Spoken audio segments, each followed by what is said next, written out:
Yeah, good morning. Good Sunday morning. Made it to our delivery. Got here last night.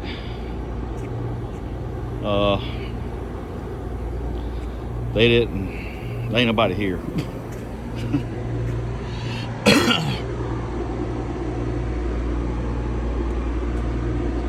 Ain't nobody here. Yep. Even if I had to come straight down here last night or yesterday morning or whatever, if I'd just come straight down here, it would have been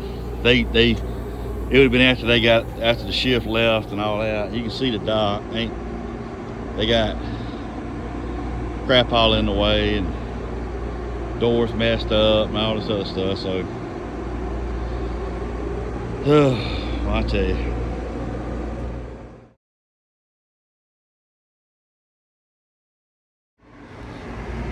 Yeah.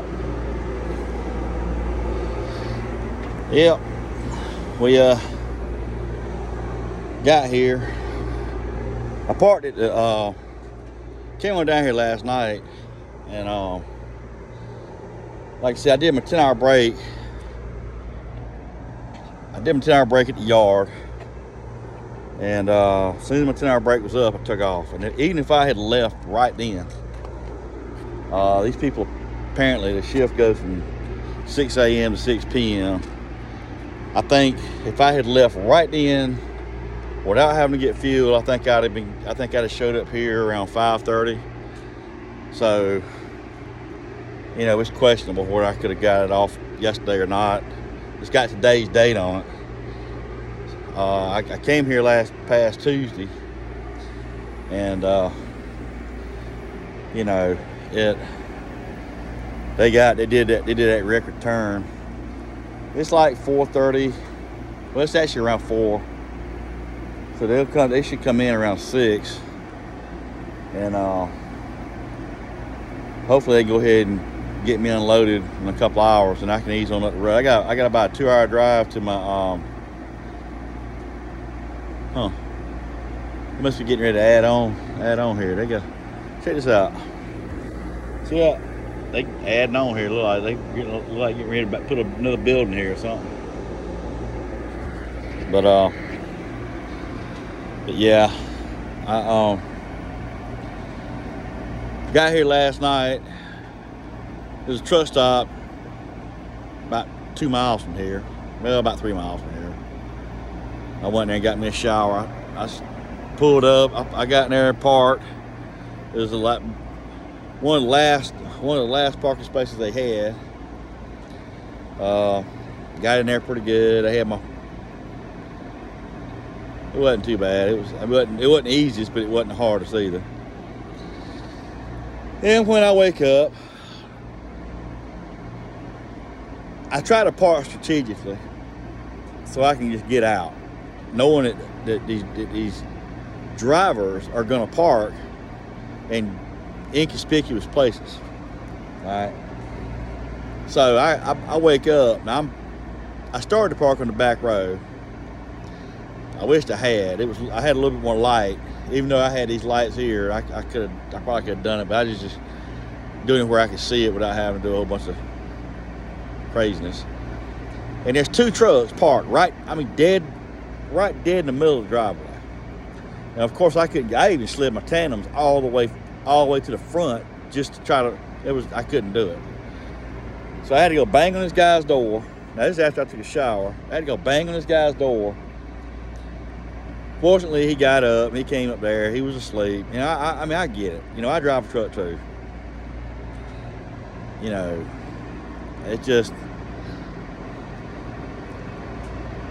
when I first started driving, and I know that these drivers out here today are not the same as it used to be. I get it.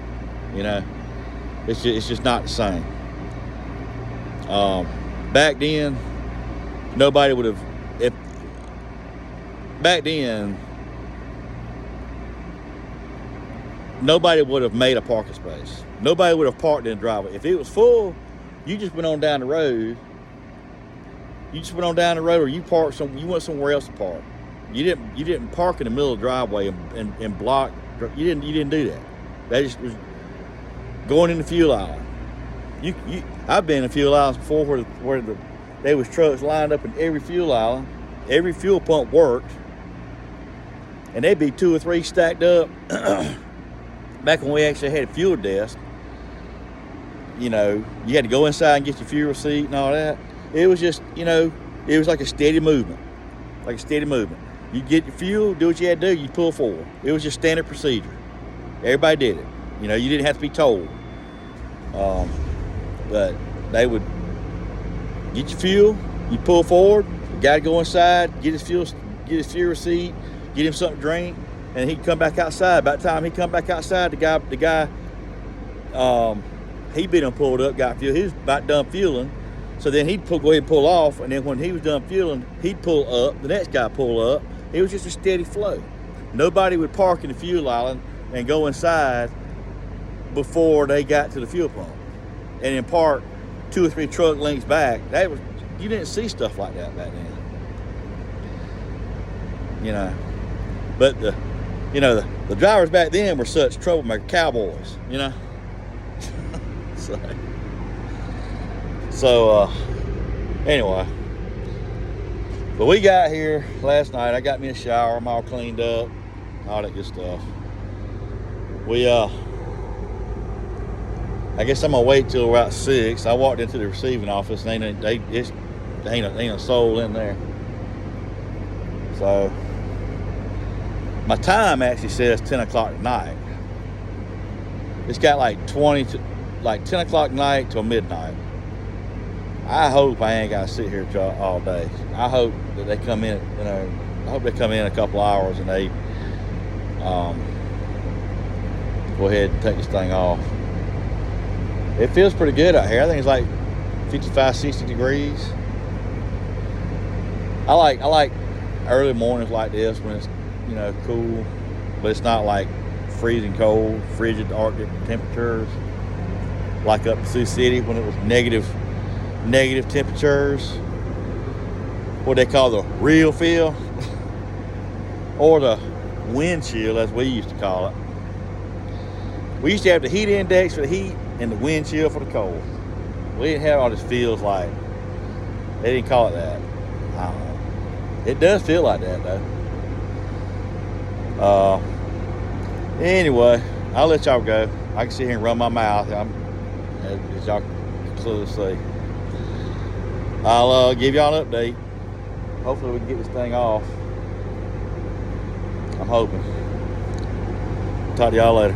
Y'all have a good Sunday.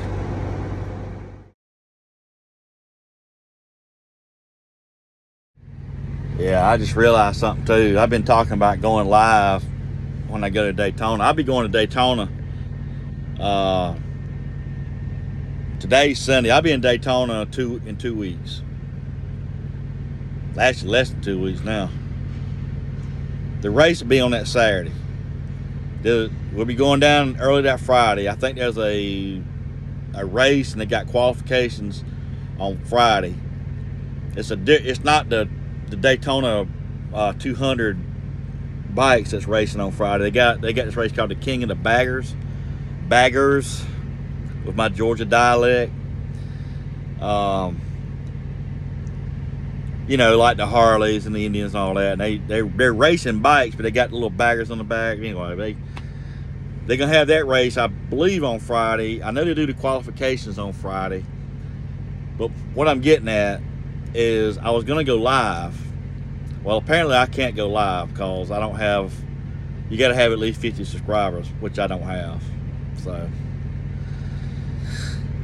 I didn't know that. I tried to go live last night. I was just seeing if it would do it, you know, and you know, I was gonna try to go live, and you know, record, go live and show y'all but I'll record it and I can make a video about it. But I thought it'd be kind of cool for y'all to see that actually live. So, but I'll still record it. I'll still record it for y'all, and you know, you just won't be live. I don't have 50 subscribers yet. I've been doing this since basically October. So let's see, October, November, December, January, February, for 5 months. I don't have 50 subscribers yet. 50 subscribers yet. Oh man. Anyway, I'll record it for y'all. I'll record, where I'm staying at in the hotel. That's in about not quite 2 weeks. In 2 weeks from today, we'll be staying.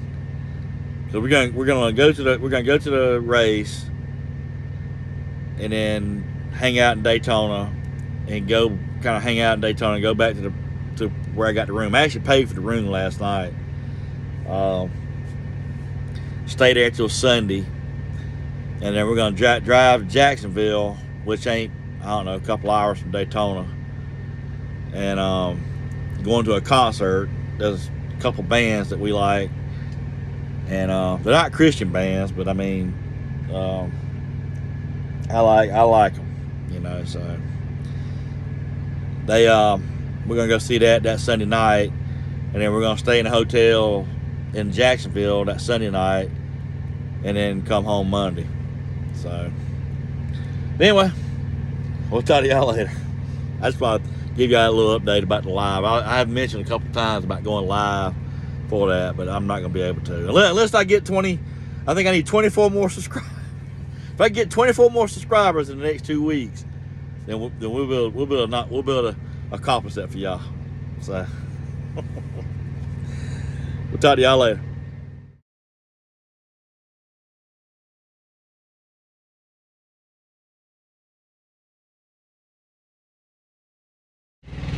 Well, what's going on, y'all? Well, a little update. We ain't gonna get the load off today, or it'll be tonight. And I wondered why on my, he sends us a rate con whenever they do the load, when they send us the load information. And the rate con's got the pickup numbers, and pickup times, appointment times, all that type of stuff on there. The time said today's date, which is the 26th, from 2000, which is 10 o'clock, no, 8 o'clock, which is from 2000 to 2400, which is midnight. Any other time, that's just like an open appointment, or it's just like you just get there. Get there and unload. Well, y'all see all this construction going on right here? Y'all see all that? They must be working on these doors or doing something, but ain't nobody here. There's another truck that showed up too. Yeah. Like I said in yesterday's video, you don't do something like this unless you're trying to run somebody off. Yeah, there ain't even nobody in this parking lot. There ain't nobody here. I got here about 4 o'clock this morning. I was thinking I could just slide here, unload, and then go to 2 hours at the road to get, find somewhere to wash out. Cause it's a load of freshly killed chicken, what it is. And I thought I could just go up there and wash out, go in there, check in at the other place, and get my load, and I'd be up there and really do something today. Well, that ain't gonna happen. And they knew this. So, like I said, they told me one time before, truck's gotta make $1,000 a day. Gotta make $1,000 a day. I guarantee you in a week and a half, because normally they'll send me home. They'll send me the load somewhere around Atlanta. in any other place I've ever worked at, I would unload somewhere in Atlanta and I would just deadhead home. But not here. They always want to get. Then I guarantee you they're gonna find a load that's gonna pick up somewhere around Atlanta and deliver somewhere around my house. You know, because then they'll be able to find a load. You know, because because then they're gonna say, "Oh man, we got to make $1,000 a day on the truck." Yeah. But what about all these days I've been sitting doing nothing all this time? You know, what about all that? Mighty convenient. I tell you. That's why you need to keep your truck stocked up with groceries in your truck.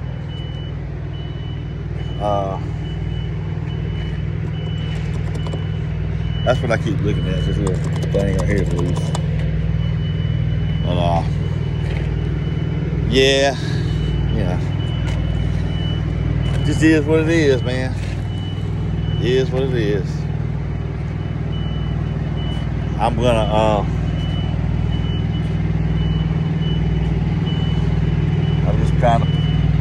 just trying to buy my time.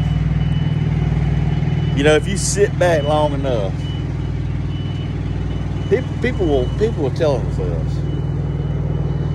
You ain't gotta. That's why I say just go. What I call go silent. Because people can't help. They cannot help but tell themselves when they out to prove a point. You know, their consciousness gets to the best of them. And all you gotta do is just be quiet. Just sit back and listen. Either their actions will speak or they will speak. They can't help it. I'm just sitting back.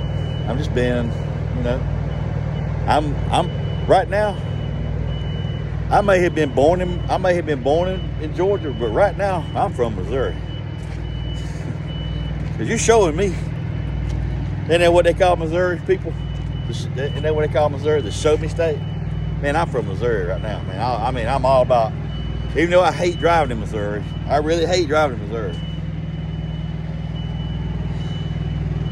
The people that live there, and it's them, Missouri's the worst one. Iowa does it, a little bit of Nebraska. Down there around Omaha and all that. I don't understand what the big fascination with riding alongside of you is in Missouri. But they are fascinated with riding. They'll be coming up behind you 100 miles an hour. They get right here. I'll show you. Because I'm out enjoying this overcast day on a Sunday. I just got done listening to my pastor preach. They do our sermon on YouTube every Sunday. They get right here. See that right there? They get about right here. And they just camp out right there. They just camp out right there. They sit there. They're going 100 miles an hour. And it's like they're scared to death.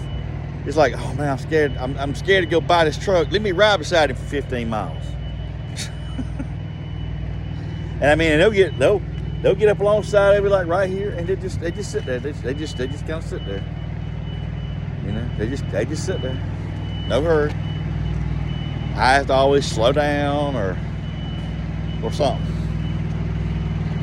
Yes, it's irritating. It's humorous.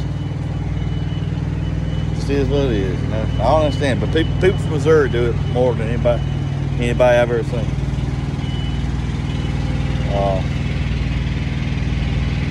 Yeah. Anyway. Well, I guess we'll talk to y'all later.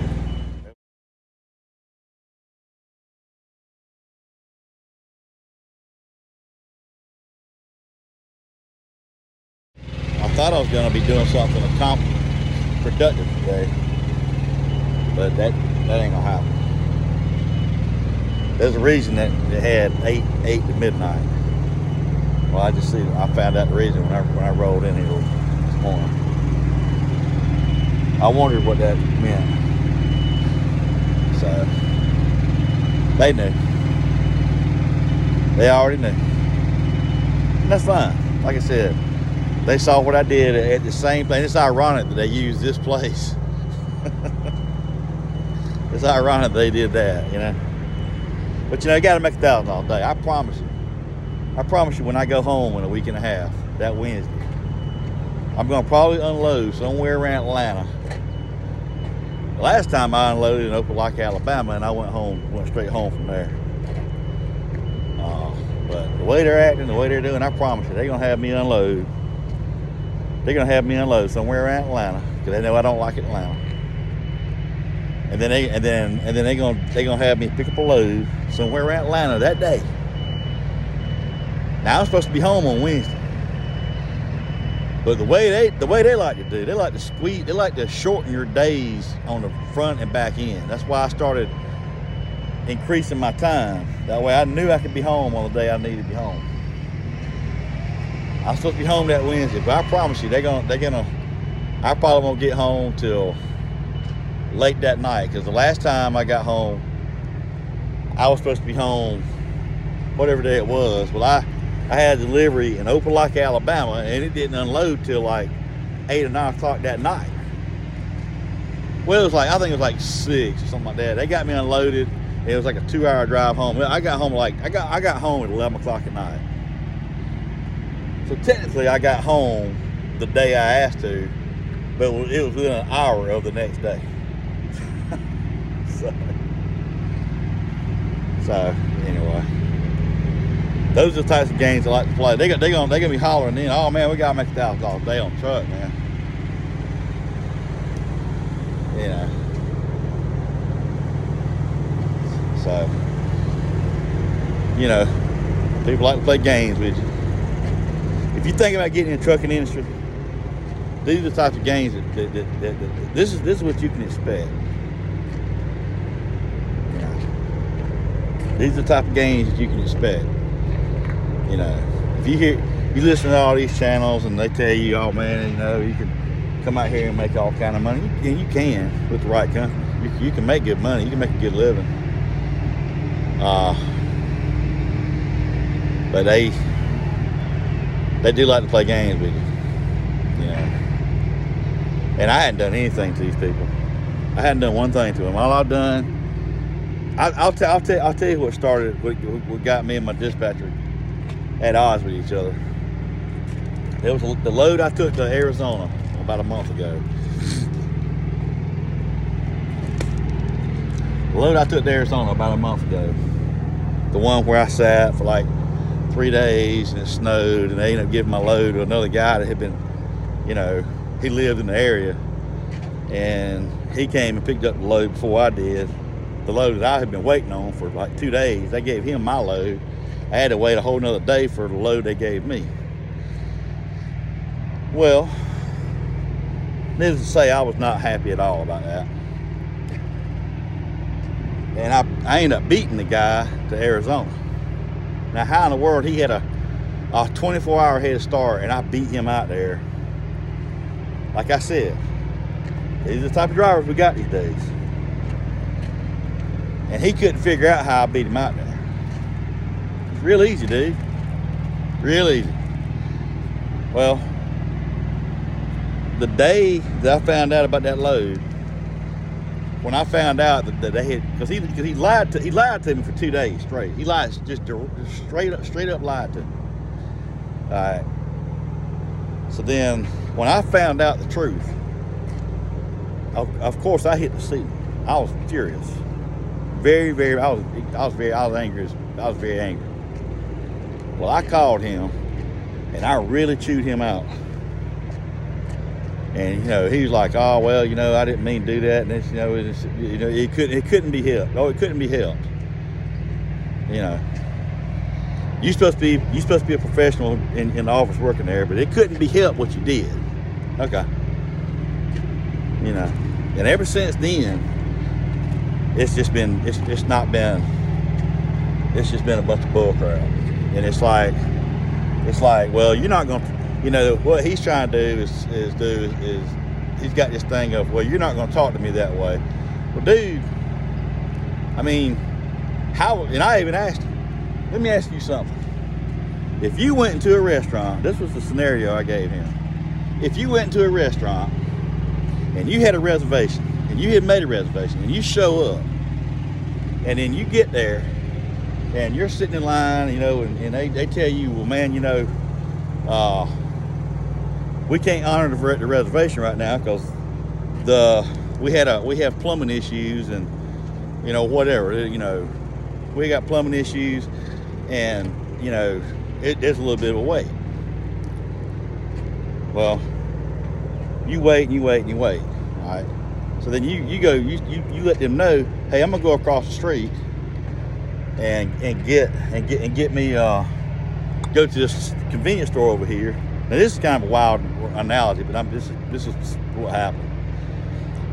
I was letting him know what it felt like, and if I'm gonna go across the street to this convenience store, get me a bag of chips and something to drink. Well, while you go across the street, all of a sudden, Uncle Charlie shows up. Just happened to show up right there in the middle of all that time.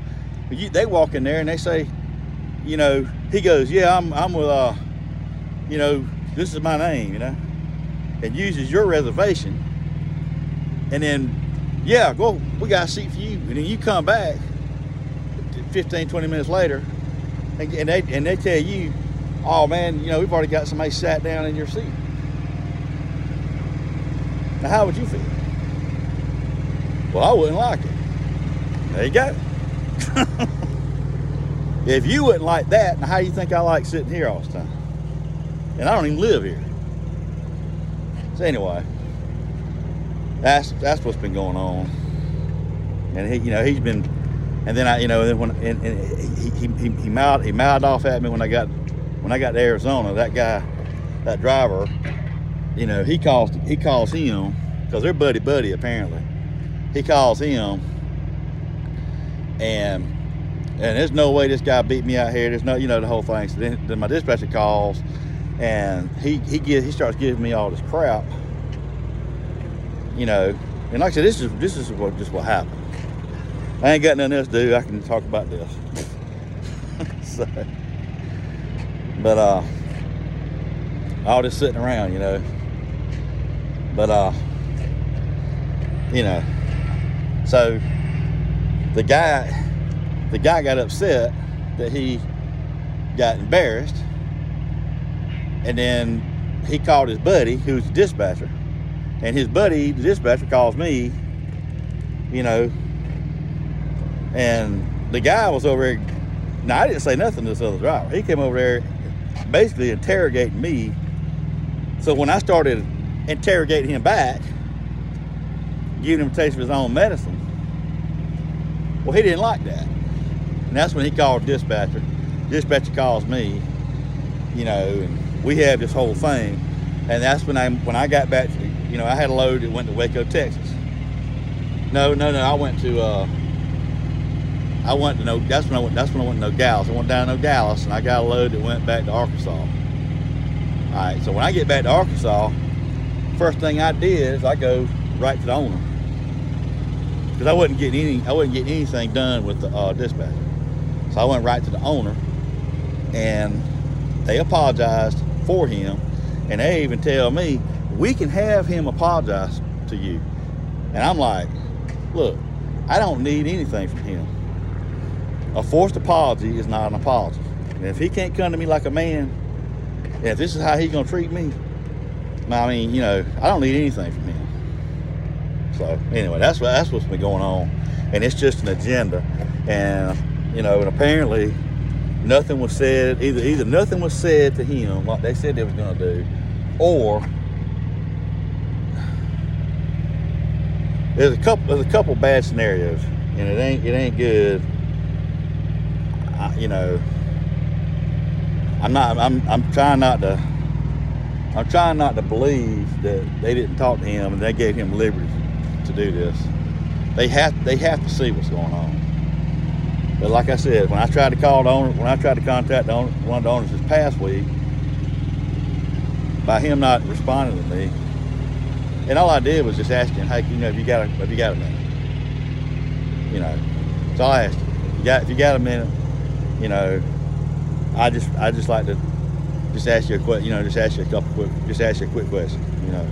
Nothing harmless about that. I mean, nothing harmful, nothing threatening, nothing disrespectful. My whole thing's about respect. And it's a double-edged sword. You disrespect me, I'm trying to get away from that line of thinking. I know that's not how God would want me, two wrongs don't make a right. All right, so I'm doing my best to get out of that line of thinking. So, but anyway, I didn't run my mouth again for a long time, but I guess we'll talk to y'all later. I might post this to see how it goes. We'll talk to y'all later. I hope y'all have a good Sunday. You see how mine's going. Might do some walking. What they say. I'm gonna take these shoes and walk all over you. I might do some walking. We'll talk to y'all later.